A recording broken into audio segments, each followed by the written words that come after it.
শিক্ষা প্রতিষ্ঠানে আবারও অস্থিরতা। রোববার স্কুল কলেজ খোলার পর রাজধানীর সিদ্ধেশ্বরী বালিকা উচ্চ বিদ্যালয়ে বৈষম্যের বিরুদ্ধে বিক্ষোভ শুরু করেন শিক্ষার্থীরা।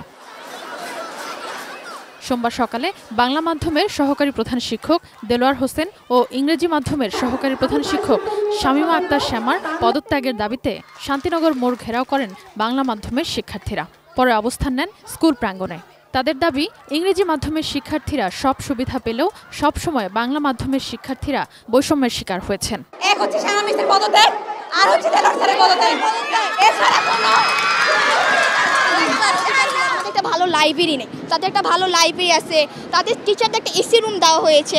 আমাদের টিচার আমাদেরকে সব সময় তাদেরকে বুঝায় যে তোরা কিছু পারোস না, ওরা পারে। আমাদের টিচার আমাদের গায়ে হাত তুলে, ওনারা এইভাবে ধরে আমাদের গায়ে টাচ করে। ওনারা বলে সবাই বাবার মতো। সবাই কিভাবে বাবার মতো হয়? বৈষম্য বিরোধী আন্দোলনে আমরা গিয়েছিলাম 4 জন, আপু ছিল আমাদের সাথে। আমাদের 4 জনকে একটা মোবাইলের দোকানে ঢুকিয়ে দরজা লাগিয়ে দেওয়া হয়েছে। যদিও সহকারী প্রধান শিক্ষক শামীমা আক্তারের পদত্যাগ চান না ইংরেজি মাধ্যমের শিক্ষার্থী, শিক্ষক ও অভিভাবকরা। ওরা করছে ওদের আন্দোলন শান্তিপূর্ণভাবে। আমরা বলছি তোমাদের আন্দোলন করো, কারণ তোমাদের হেড টিচার হেড অ্যাসিস্ট্যান্ট টিচারের সাথে সমস্যা, তোমরা ওটা করো। কিন্তু আমাদের মিস কি করছে? যদি ইংলিশ ভাষণের আমাদের শামা মিসকে পদত্যাগ করানো হয়, নট অনলি মিস, আমরা সব টিচার পদত্যাগ করবো, দরকার হলে ভাষণ বন্ধ করে দিব।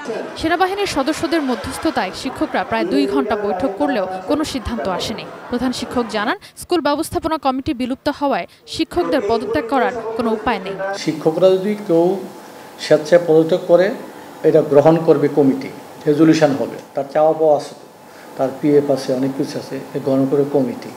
আমি জমা রাখতে পারি কাস্টোডিয়ান। তো এইটা তো একটা সুষ্ঠু সমাধান না। তো এখন এটা অনেক ছেড়ে দিচ্ছি নেচারের উপরে। বিকেলে আবারও শান্তিনগর মোড়ে অবস্থান নেন শিক্ষার্থীরা। এতে দেখা দেয় যানজট। এক পর্যায়ে আবারও স্কুলে ফিরে গিয়ে বিক্ষোভ করে আন্দোলন চালিয়ে যাওয়ার ঘোষণা দেন শিক্ষার্থীরা।